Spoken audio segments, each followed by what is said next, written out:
جب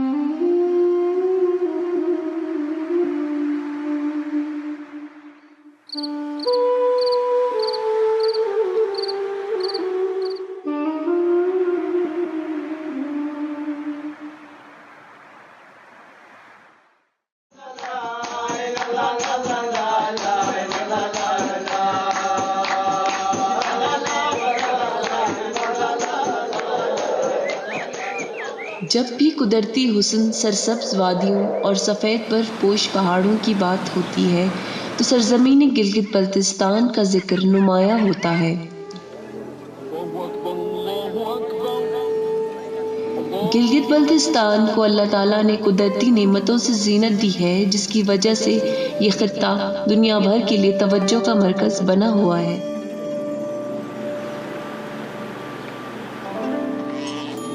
ارض گلگت بلتستان ایشیا کے وسط میں واقع ہے، جو دنیا کے اہم ممالک کے لیے تجارتی راستے فراہم کرتا ہے۔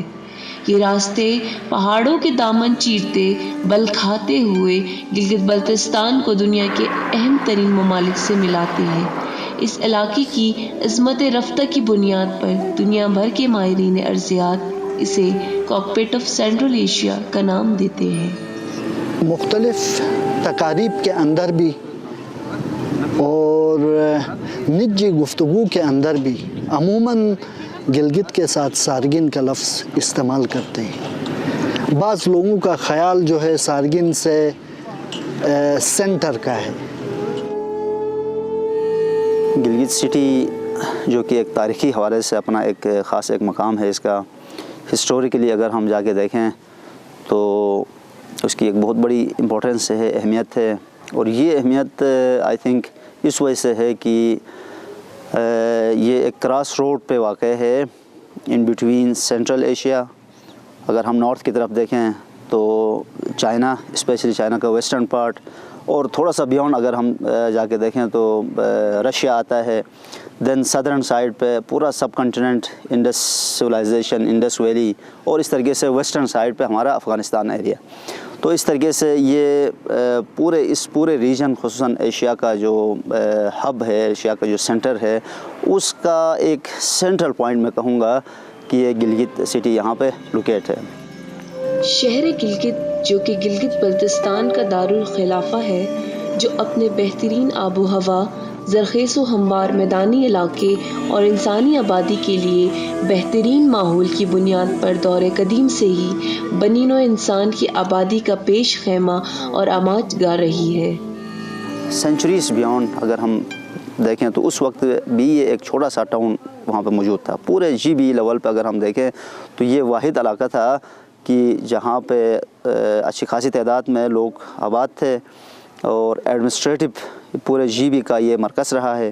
تو جغرافیکلی جو ہے یہ ایریا بہت ہی سوٹیبل ہے آبادی کے لیے۔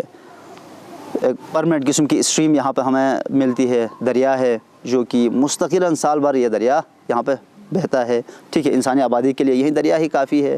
پھر انسانی آبادی اس چیز کو بھی پسند کرتی ہے کہ اس کو جو ہے وہ نارملی ایک فلیٹ ایریا ملے، ایک ہموار سرزمین ملے، اور زراعت کے لیے بھی کوئی فیزیبل ماحول اس کو اگر ملے، اور پھر بہت ہی سرد اور بہت ہی سخت قسم کے موسمی حالات بھی انسان کو زیادہ زیبا یا پسند نہیں ہوتے ہیں۔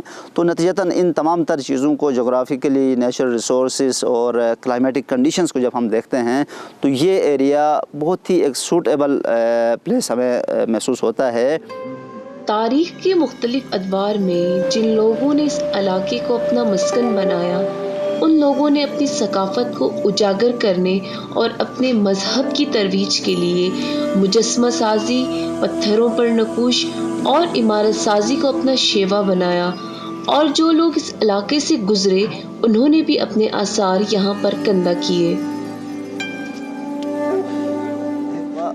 جو اس کی موسٹ جو امپورٹنس بنتی ہے وہ لوگوں کا یہاں سے کراس کرنا، کہ لوگ جو ہے وہ ملٹری ایکسپینشن کے لیے اس روٹ کو انہوں نے اختیار کیا، اور ڈاؤن سائڈ پہ لوگ جو ہے وہ اپر سائڈ پہ سینٹرل ایشیا اور چائنا کی طرف ٹریڈ کرنے کے لیے، بلکہ ملٹری ایکسپینشن کے لیے یہ لوگ آئے، اور گلگت پہ ظاہر سی بات ہے کچھ دیر قیام بھی کیا، کنکر کیا، ٹھیک ہے، اور پھر اس طریقے سے یہ لوگ گزر گئے۔ ان کے آثار جو ہیں ہمیں یہاں پہ ملتے ہیں. انڈو پاک ایریاز سے لوگ جو ہے وہ کراس کیا نارتھ کی طرف، نارتھ کے لوگوں نے ساؤتھ کی طرف کراس کیا.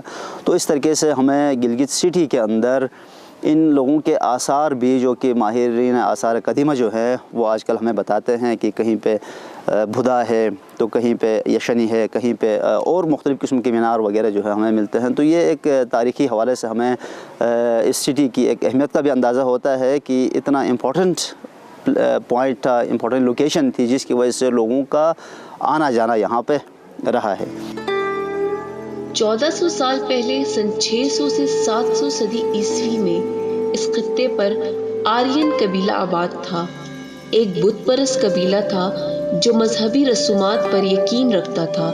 چنانچہ اس قبیلے نے اپنی مذہبی رسومات کی ترویج کے لیے مجسمہ سازی کا سہارا لیا، اور اس مقصد کے حصول کے لیے آرین لوگوں نے گلگت کارگاہ کے مقام پر پہاڑ کے سینے میں ایک عظیم عالیشان بدھا کو کندہ کیا، جو آج بھی اپنے سینے میں ماضی کی یادوں کو چھپائے کھڑا ہے.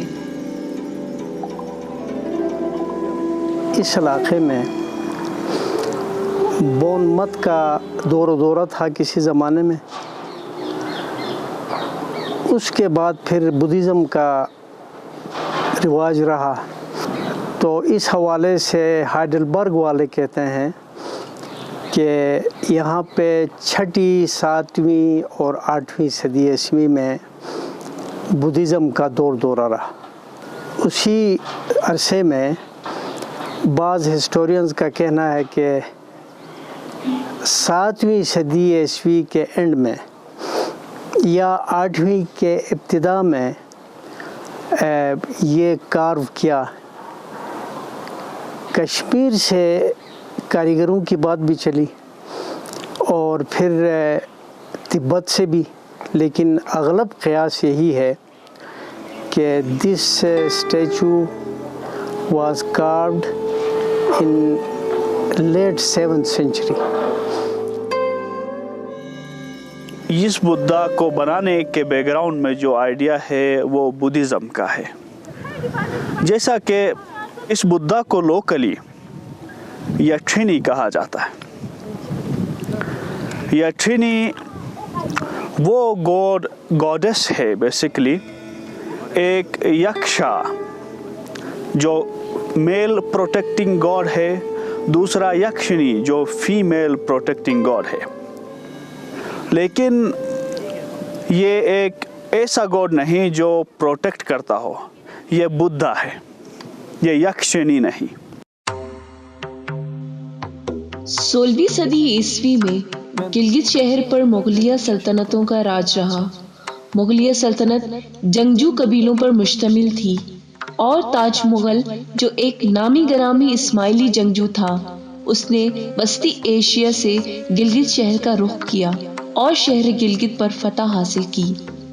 بادشاہ تاج مغل نے اپنی فتح کی نشانی کے طور پر گلگت شہر کے افق چٹیال کے مقام پر ایک مینار تعمیر کروایا، جسے مغلیہ مینار کے نام سے جانا جاتا ہے.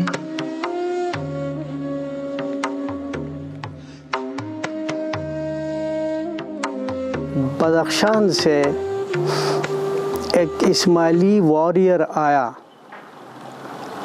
16ویں صدی میں، آ کے اسماعیلزم کی پروپیگیشن کی. تو اس کے ساتھ جو آرمی آئی تھی، ان لوگوں نے یہ مینار بنایا. لوکلی یہ بڑا مشہور ہے کہ یہ تاج مغل مینار ہے. شینا میں اس کو کہتے ہیں مغلی چیت، مغل مینار.